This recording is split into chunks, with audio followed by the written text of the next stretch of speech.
यहाँ पर हम लोग स्टेबिलिटी देखने वाले हैं, ठीक है। तो स्टेबिलिटी, तो स्टेबिलिटी कैसे चेक करते हैं? मान लो कोई आपको सिस्टम दिया हुआ है कि आपको पता करना है सिस्टम स्टेबल है या नहीं स्टेबल है, उसके लिए हम लोग यहाँ पर देखते हैं। तो आपको मान लो कोई फंक्शन ये जैसे इस तरीके से है, एक्स ऑफ एन टी, ठीक, ये है आपको पास कोई फंक्शन, आपको पता करना है ये स्टेबल है कि नहीं स्टेबल है ना। तो हम लोग क्या करते हैं कि इसकी अगर मैं देख लूँ कि time T pen to infinite, मतलब इनफाइनाइट टाइम तक कि इसकी वैल्यू सेचुरेट हुई है कि नहीं। मान लो ये एक्स टी है, लिमिट लगाएंगे यहाँ पर, और अगर वैल्यू आपकी ज़ीरो हो रही है, यानी ये फाइनली फाइनली कोई भी फंक्शन है जो जाके यहाँ पर ज़ीरो हो रहा है, ठीक है।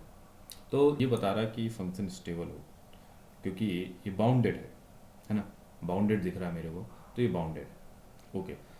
इसमें कोई भी ऑपरेशन कर दिया जाए, ठीक है, मैंने तो पहले पता कर लिया कि ये स्टेबल है, एक्स टी जो है मैंने पता कर लिया स्टेबल है।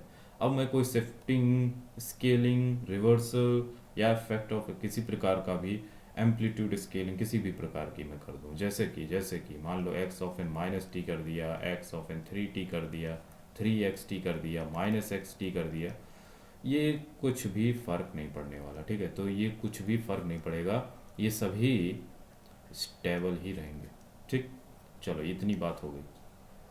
अच्छा, तो मैंने क्या बताया, अगर मान लो यही फंक्शन हमको दिया हुआ है, तो अगर मान लो कि हाँ ठीक है, तो हमको मान लो ये कोई फंक्शन दिया था, ठीक। अब मैं क्या करूँगा, इसको दूसरे भी तरीके से मैं चेक करने की कोशिश करूँगा। वो कैसे चेक करें?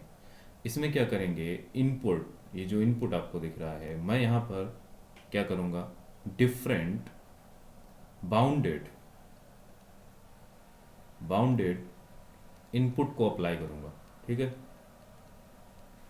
We need to apply here different bounded input, and then if you will get that the Y T is a bounded, मतलब अगर आप यहाँ पर डिफरेंट इनपुट अप्लाई करते हो जो कि बाउंडेड है, और आपके आउटपुट जो यानी वाई टी जो आउटपुट है वो भी आपका बाउंडेड आता है, यानी बाउंडेड आता है, तो वो स्टेबल होगा, यानी वो स्टेबल बताएगा। अगर नहीं आता है तो अनस्टेबल होगा। तो डिफरेंट, हम क्या करें कि डिफरेंट पॉइंट्स पे देख रहे हैं कि आपका जो फंक्शन है वो स्टेबल कंडीशन को फॉलो करता है कि नहीं। तो इसी को ही हम बोलते थे BIBO, bounded input bounded output. अब इसका मैं यूज़ कहाँ करने वाला हूँ? मैं इसका यूज़ करने वाला हूँ LTI सिस्टम्स में। जैसे कि मैं कहूँ कि चलो LTI सिस्टम्स देख लेते हैं। तो मैंने क्या कहा कि मेरे पास एक LTI सिस्टम है, ये इस तरीके का LTI सिस्टम है, ठीक, जिसमें कि मैं एक इनपुट लगाऊंगा और मुझे आउटपुट मिलेगा। सो let me consider here the xt is being applied here, now you will get this the yt, ठीक है, corresponding yt हमको मिल रहा है, ठीक है। और ये सिस्टम कैसा है, LTI सिस्टम, ठीक है, ये LTI सिस्टम, वेरी गुड। तो ये LTI सिस्टम, मेरे को पता है कि यहाँ इसका सिस्टम का रिस्पॉन्स पता करना है, रिस्पॉन्स, ठीक है। तो हमें रिस्पॉन्स पता करना है। अब रिस्पॉन्स पता कैसे करोगे कि ये रिस्पॉन्स, हमको ये पता करना है यहाँ पर कि ये स्टेबल है अथवा नहीं है, तो हमें ये पता करना है। तो पहला तो तरीका होगा, मान लो इस रिस्पॉन्स को मैं, इस सिस्टम के रिस्पॉन्स को मैं HT बोल दूँ, टाइम डोमेन में HT बोल दिया, ठीक। अब अगर पहला तरीका तो ये है कि आप t pending to infinite h of N t आप चेक कर लो, अगर ये ज़ीरो हो जाए तो आप कह दोगे yes it is stable, it is stable. लेकिन इस तरीके से भी जा सकते हो, अच्छी बात है, इस तरीके से भी जा सकते हैं, लेकिन हमारे पास दूसरा क्या तरीका है, हमारे पास, हम लोगों ने इतने सारे एनालिसिस पढ़े हैं, इतने सारे मेथड पढ़े हैं, लेप्लास फूरियर ट्रांसफॉर्म, कितने सारे सब पढ़े हुए हैं, तो उनका यूज़ भी यहाँ कर सकते हैं। कैसे? अब देखिए, इसका हम लोग अगर हम लेप्लास से एनालिसिस करें, लेप्लास ट्रांसफॉर्म, तो हमको पता है लेप्लास बाउंडेड और अनबाउंडेड दोनों में भी अप्लाई हो जाता है ना। बाउंडेड में तो अप्लाई हो ही जाएगा, लेकिन अनबाउंडेड को भी क्या करता था, e की power minus sigma T into x T से अगर मल्टीप्लाई कर दें, अगर ये कन्वर्स कर दे, ये जो एक्स टी जो है ये इसको कन्वर्स कर दे, तो ये क्या है, इस पे हम एल टी आई परफॉर्म कर सकते हैं, है ना, एल टी परफॉर्म कर सकते हैं, यानी लेप्लास ट्रांसफॉर्म परफॉर्म कर सकते हैं, ठीक है। और एक्स टी अगर बाउंडेड है तो भी हम एल टी अप्लाई कर सकते हैं। अगर एक्स टी अनबाउंडेड है तो उसमें ई की पावर माइनस सिग्मा टी से मल्टीप्लाई करने पर अगर कन्वर्स हो रहा है तो भी हम एल टी परफॉर्म कर सकते हैं। तो इसमें हमको थोड़ा सा डाउट रहेगा कि भाई अगर मैं एल टी लगाता हूँ, ठीक है, एच ये जो रिस्पॉन्स है हमारे पास, तो हमें पास ये दो ऑप्शन रहने वाले हैं कि बाउंडेड है हमारा कि नहीं बाउंडेड है, कि अनबाउंडेड है, तो ये दोनों चीज़ें हमको देखनी पड़ेंगी। तो वो देखने के लिए हम लोगों ने क्या किया था, आपको याद होना चाहिए कि अगर ये चीज़ जो थी हमारी, ये चीज़ थी, अगर मैं इसको एक्स डैश टी बोल दूँ, देखिए आपके पास था ये एच टी था आपके पास, ठीक, एच टी था हमारे पास, इसको मैं एच टी बोल दे रहा हूँ क्योंकि हमने रिस्पॉन्स ले रहा, और ये हम बोल दे रहे हैं एच डैश टी, चलो इसको मैं एच डैश टी बोल दे रहा हूँ। अब अगर एच डैश टी जो है उसे माइनस इन्फानाइट इन्फानाइट, है ना, डी टी कर दें और इंटीग्रेट कर दें और वो लेस देन इन्फानाइट आ गया, यानी ये क्या होगा, यानी ये हमारा क्या हो गया, कन्वर्स हो जाएगा, ये कन्वर्स हो जाएगा, यहाँ पे हम एल टी परफॉर्म कर सकते हैं, यस, तो यहाँ पर हम एल टी परफॉर्म कर सकते हैं। अब अगर आपका ये इम्पल्स रिस्पॉन्स, यही इम्पल्स रिस्पॉन्स की अगर हम बात करें, इस पर सिर्फ अगर मैं अप्लाई कर दूँ माइनस इन्फानाइट टू इन्फानाइट, है ना, ये अगर मैं ऐसे इंटीग्रेट कर दूँ इम्पल्स रिस्पॉन्स, ध्यान रखिएगा मैंने इम्पल्स रिस्पॉन्स लिए जब मैंने ई की पावर माइनस सिग्मा टी से मल्टीप्लाई किया, तो वो एच डैश टी हमने इसको बोला है, ये एच डैश टी है, उसको मैंने ऐसे किया तो ये एल टी परफॉर्म किया। अब ये देखो ये कंडीशन क्या कह रही, मैंने डायरेक्ट इसको लिया और इसे इंटीग्रेट कर दिया, अगर माइनस इन्फानाइट टू इन्फानाइट से इंटीग्रेट किया और फाइनाइट वैल्यू आ रही है, लेस देन है इन्फानाइट से, इसका मतलब क्या है, इसका मतलब हम एल टी तो परफॉर्म कर ही सकते हैं साथ में, यस, साथ में हम लोग फूरियर ट्रांसफॉर्म भी परफॉर्म कर सकते हैं। क्यों, क्योंकि ये जो है आपका impulse response, oh sorry this is the response of the system, ये स्टेबल है, बाउंडेड है ना, ये बाउंडेड है,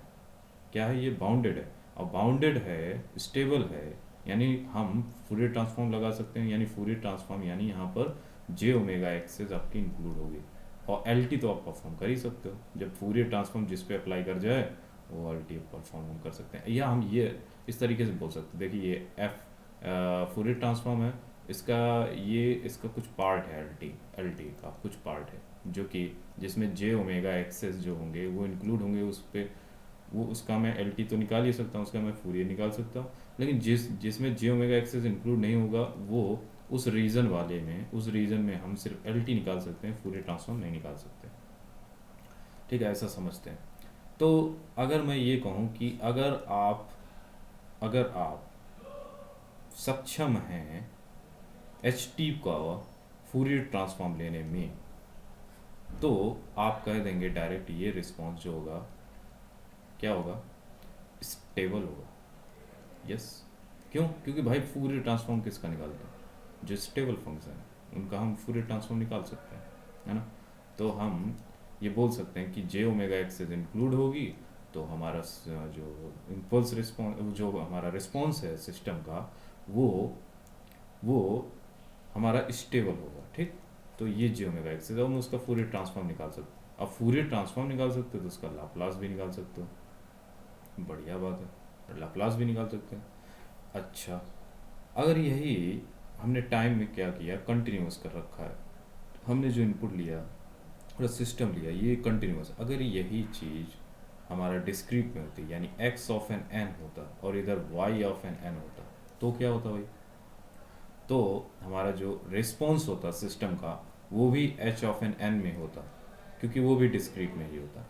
अच्छा, ये बात हो गई, तो जब डिस्क्रीट में होता तो हम लोगों ने उसके एनालिसिस के लिए क्या क्या पढ़ रखे हैं, उसके लिए हम लोगों ने पढ़ रखे हैं जेड ट्रांसफॉर्म और डी टी एफ टी, यानी डिस्क्रीट टाइम फूरियर ट्रांसफॉर्म और जेट ट्रांसफॉर्म।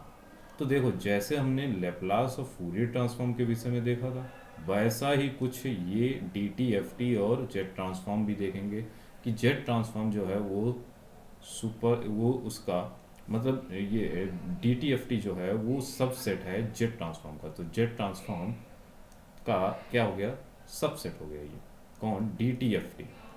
मतलब कि जिस फंक्शन का हम डी टी एफ टी निकाल सकते हैं उसका जेट ट्रांसफॉर्म निकाल सकते हैं। यानी जेट ट्रांसफॉर्म कुछ ऐसे फंक्शंस का निकाल सकते हैं लेकिन उनका हम डी टी एफ टी नहीं निकाल सकते, है ना।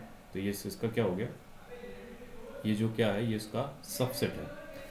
तो अगर आपको पता करना है, अब यहाँ पे एच ऑफ टी की तो बात होगी नहीं क्योंकि आपका जो रिस्पॉन्स जो हो गया वो क्या हो गया, एच ऑफ एन यानी डिस्क्रीट में हो गया है ना। अब मैं इसमें क्या करूँगा, यहाँ पे हमें क्या करना है कि अगर आपका फंक्शन एब्सोल्युटली समेबल होगा, यस अगर आपका फंक्शन एब्सोल्युटली समेबल होगा यानी एन से माइनस इन्फानाइट टू इन्फानाइट और ये आपका रिस्पॉन्स जो है एब्सोल्युटली समेबल है, तो हम उसका क्या निकाल सकते हैं, उसका हम डी टी एफ टी निकाल सकते हैं। यानी आप इसका डी टी एफ टी निकाल सकते हो, ठीक, डी टी एफ टी निकाल सकते हो। बट जेट ट्रांसफॉर्म आपको देखना होगा, देखिए यहाँ पे जेट ट्रांसफॉर्म भी निकाल सकते हो, क्यों, डी टी एफ टी क्या है, इसका सबसेट है किसका, जेट ट्रांसफॉर्म। यानी जेट ट्रांसफॉर्म अगर जिस पे हम डी टी एफ टी निकाल सकते हैं तो उसका जेट ट्रांसफॉर्म तो निकाल ही सकते हैं। क्यों, क्योंकि ये जो डी टी एफ टी होता है ना ये यूनिट सर्कल को इंक्लूड करता है और जेट ट्रांसफॉर्म हम आर रेडियस पे कैलकुलेट करते हैं, है ना। इसका मतलब है कि आप अगर, ये जरूरी नहीं होता है कि अगर आप जिसका जेट ट्रांसफॉर्म निकाल पा रहे हो, जिस रिस्पॉन्स का जेट ट्रांसफॉर्म निकाल पा रहे हो उसका आप डी टी एफ टी निकाल सकते हो, ऐसा जरूरी नहीं है। हो सकता कि आपने यूनिट सर्कल को इंक्लूड ना किया और जेट ट्रांसफॉर्म में आप उसका डी टी एफ टी नहीं निकाल सकते। तो ये चीज़ हमको समझनी थी कि अगर मैं रिस्पॉन्स के विषय में बात करूँ तो बहुत सारी चीज़ें इंक्लूड की जा सकती हैं, बहुत सारी वैरायटी ऑफ चीज़ें। तो यहाँ पे हम लोग देख ली कि आखिर रिस्पॉन्स के साथ एनालिसिस कैसे करनी है, अगर टाइम में कंटिन्यूस है या डिस्क्रीट है तो हम उसके साथ स्टेबिलिटी के साथ उसका स्टेबिलिटी कैसे चेक करते हैं। दूसरा आप चेक कर सकते हो कि आप एरिया की बात कर रहे हो, तो एक तरीके से हम लोग एरिया की ही बात कर रहे हैं। किसी चीज़ को अगर फाइनाइट होगा तो उसका एरिया भी फाइनाइट आएगा और कोई चीज़ इनफाइनाइट होगी तो उसका एरिया भी इनफाइनाइट आएगा। जैसे रैंप फंक्शन हो गया तो उसका एरिया इनफाइनाइट हो जाएगा। आप देख सकते हो कि अगर मैं मान लो कि टी यू टी ले लूँ तो ये आपका रैंप फंक्शन हो गया, है ना। इसी को हम रैंप बोलते हैं, टी यू टी ये इस तरीके का दिखता है, बिल्कुल सही बात है। क्या आप इसका, अब आप देखिए मान लो कि ये है, ये आपका रैंप फंक्शन, क्या आप इसका फूरियर ट्रांसफॉर्म निकाल पाओगे, क्या आप इसका फूरियर ट्रांसफॉर्म निकाल सकते हो, क्या आप इसका लाप्लास ट्रांसफॉर्म निकाल सकते हो। जी मैं इसका लाप्लास निकाल सकता हूँ बट फूरियर नहीं निकाल सकता। क्यों, क्योंकि इसमें लेप्लास ट्रांसफॉर्म इसका क्या होता है, 1/s²। तो एस स्क्वायर का मतलब है कि यहाँ पर दो पोल्स होंगे और ये जे ओमेगा एक्सेस को इंक्लूड नहीं कर रहे होंगे, यानी जे ओमेगा एक्सेस को इंक्लूड नहीं कर रहा है, ये स्टेबल नहीं है, ये स्टेबल नहीं है स्टेबल, बिल्कुल स्टेबल नहीं है। तो इस तरीके से एनालिसिस कर सकते हैं। मतलब हम इसका फूरियर नहीं निकाल पा रहे, लाप्लास निकाल पा रहे हैं, इसीलिए हम कह रहे थे कि फूरियर ट्रांसफॉर्म जो है वो आपका क्या हो गया, वो सबसेट हो गया आपका लेप्लास ट्रांसफॉर्म का। तो ये हमारा छोटी सी चीज़ थी जो हमें समझनी थी। चलिए अब नेक्स्ट बढ़ते